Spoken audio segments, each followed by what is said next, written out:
அவருக்கு பிறந்தநாள் வாழ்த்து சொல்ல வந்திருக்கேன். ஹேமா கமிட்டி வந்து 281 பக்கம் இருக்குது. அதை பற்றி நான் அப்புறம் பேசுகிறதா இருக்கேன். அதனால் வேறு பிறந்தநாள் வாழ்த்து சொல்ல வந்து சொல்லிவிட்டு நான் ஊருக்கு கிளம்புறேன். ஓகே, இல்லை அதை பற்றி நான் பேசுகிறது வந்து விழாவரியாக பேச வேண்டியிருக்கு. சாதாரண சப்ஜெக்ட் கிடையாது. மற்றவங்க மாதிரி ஏனோ தானோன்னு சொல்ல மாட்டேன். அதை வந்து 281 பக்கம் இருக்குது ஹேமா கமிட்டி.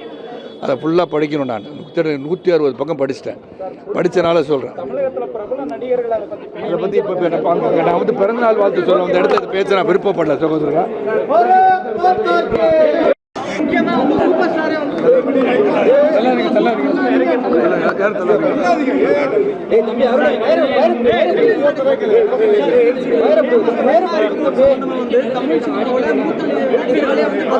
கொஞ்சம் அங்கே வந்துருக்கேன்.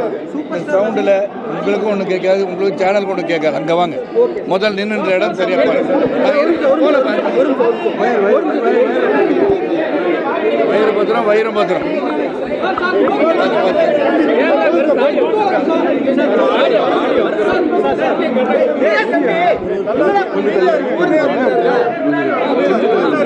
அங்க வரேன்னு சொல்றது.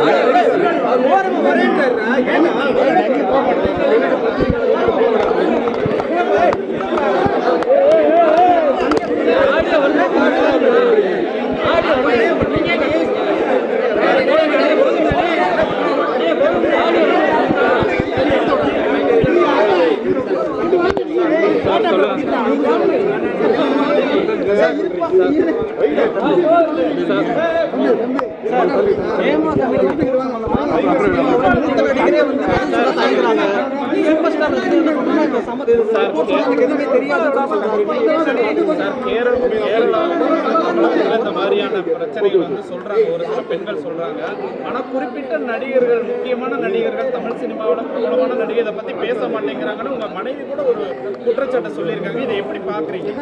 முதலாவது ஹேமா கமிட்டி வந்து 2017 வந்து சிஎம்கிட்ட சொல்லி ஒரு கமிட்டி ஃபார்ம் பண்ணி ரிட்டையர்ட் ஜட்ஜ் ஹேமா கமிட்டியில் வந்து போட்டிருக்காங்க. சாரதா உறுப்பினர், பிரின்சிபல் செக்ரட்டரி, ஒரு சீனியர் பிரின்சிபல் செக்ரட்டரி ரிட்டையர்டை வச்சு ஒரு கமிட்டி போட்டு அந்த கமிட்டி வந்து ஆராய்ந்து அந்த பெண்களுக்கு வந்து உள்ள பாதிப்புகளெல்லாம் ஆராய வேண்டும் என்ற அடிப்படையில் அந்த ஹேமா கமிட்டி உருவாக்கப்பட்டிருக்கிறார்.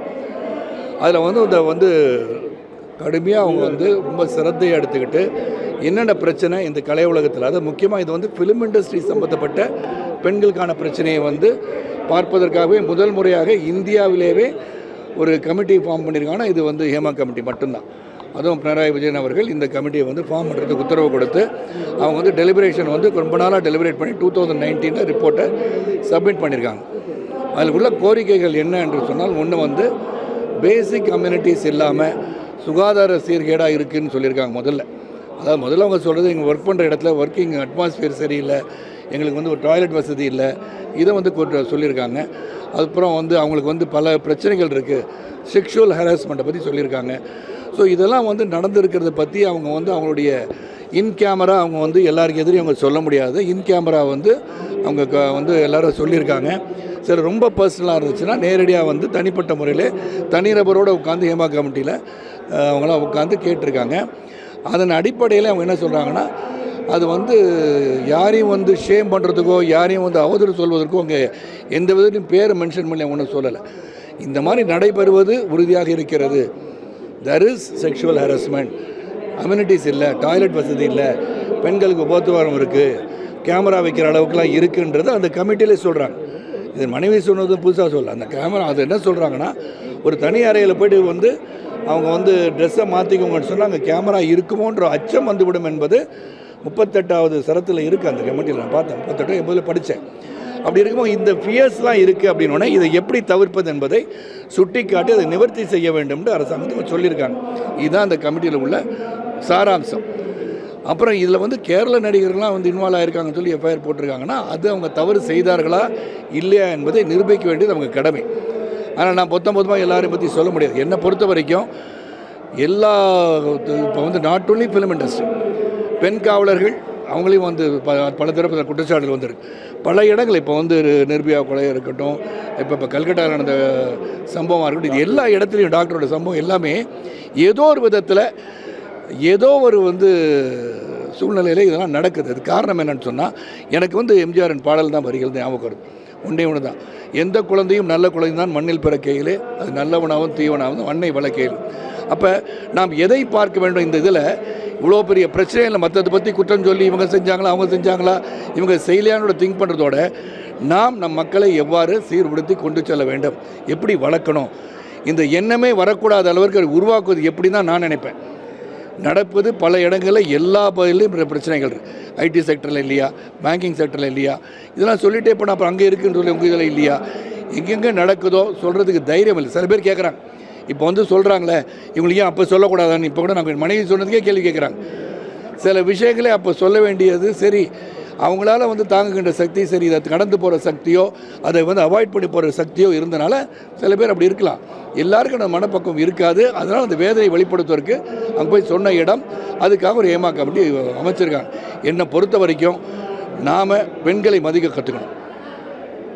தாயை மதிக்க கற்றுக்குவோம் தான் பெண்ணை மதிக்க கற்றுக்குவோம். அதனால் அந்த பெண்களை மதிப்போம், அவளுக்கு பாதுகாப்பு அளிப்பது மிக மிக அவசியம். பாரத பிரதமர் நரேந்திர மோடி அவர்கள் சிறப்பாக சொல்லியிருக்காங்க.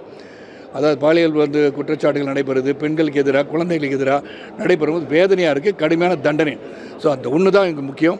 இவர்கள் தவறு செய்பவர்கள் யாராக இருந்தாலும் கடுமையான தண்டனை என்று இருக்கிறது என்று சொன்னால் அப்போ தான் இது வந்து திருந்த முடியும், அப்போ தான் எல்லாம் தவறு செய்ய முடியும்.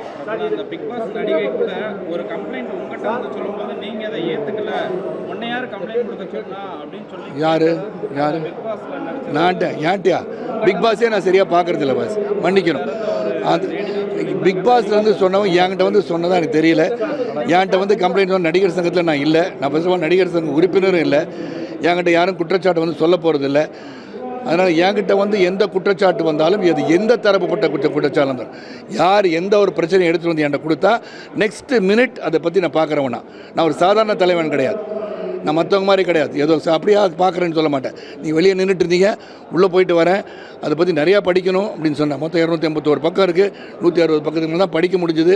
இருந்தாலும் அது சாராம்சம் புரிந்து கொண்டேன். இந்த வரேன்ட்டு வந்தேன், நிற்க சொன்னீங்க, நின்று பொறுப்பாக பதில் சொல்கிறேன். இதுதான் என்னுடைய கதை. நடிகை ஷர்மிளா வந்து தமிழ் திரையுலகத்தில் வந்து விஷால்ட்டையும் கார்த்திகையும் சொன்னால் அந்த மாதிரியான விஷயங்கள்லாம் நடக்காது, நடவடிக்கை உடனே எடுப்பாங்கன்ற மாதிரி நடிகை ஷர்மிளா சொல்லியிருக்காங்க. சரி, அவங்க நடிகர் சங்கத்தை போய் அவங்க கொடுக்க வேண்டியதான். நடிகர் சங்கம் இப்போ நீங்கள் ஏதோ கமிட்டி போடுறேன்னு சொல்லியிருக்காங்கல்ல, இந்த கமிட்டி வந்து சிறந்த ஒரு கமிட்டி. என்னை பொறுத்த வரைக்கும் நான் படித்த வரைக்கும் சொல்லணேன், இந்த கமிட்டி இந்தியாவிலே முதன்முறையாக அதாவது ஃபிலிம் இண்டஸ்ட்ரியோட பிரச்சனைகளை, ஃபிலிம் இண்டஸ்ட்ரியோட பெண்களின் பிரச்சனையை ஆராய வேண்டும் என்று உருவாக்கப்பட்ட கமிட்டி. இது தொடர்ந்து எல்லா இடத்துலையும் எல்லா பக்கமும் கமிட்டி என்று வேணும். இந்த கமிட்டி என்பது வெறும் வந்து கண்துடைப்பான கமிட்டியாக இருக்கக்கூடாது. குற்றம் புரிந்தவர்கள் உறுதி செய்யப்பட்டால் தண்டனைக்குரியவராக ஆக்க வேண்டும் என்பதுதான் கமிட்டியோட நோக்கமே. அது இருக்கணுன்றது என்னுடைய கருத்து. நன்றி. இல்லை, நடக்காமல் இருக்கிறது அறிவு கிடையாதுங்க. எல்லா பகுதியிலும் நீங்கள் அப்படி பார்த்தீங்கன்னா அமெரிக்க ஜனாதிபதிக்கு போட்டியிடுகின்ற அவருக்கு நம்ம ட்ரம்ப்புக்கே வந்து இந்த குற்றச்சாட்டு இருக்குது.